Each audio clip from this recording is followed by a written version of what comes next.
बुद्धिमग्नार्दितानां जनानां स्वपादाश्रितानां स्वभक्तप्रियाणां समुद्धारणार्थं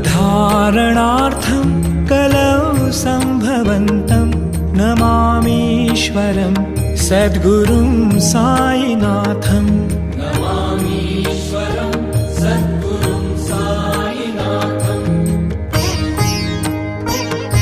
सदा निम्बवृक्षस्य मूलाधिवासात् सुधास्राविणं तिक्तमप्यप्रियन्तं तरुं कल्पवृक्षाधिकं साधयन्तं नमामीश्वरं सद्गुरुं साईनाथं।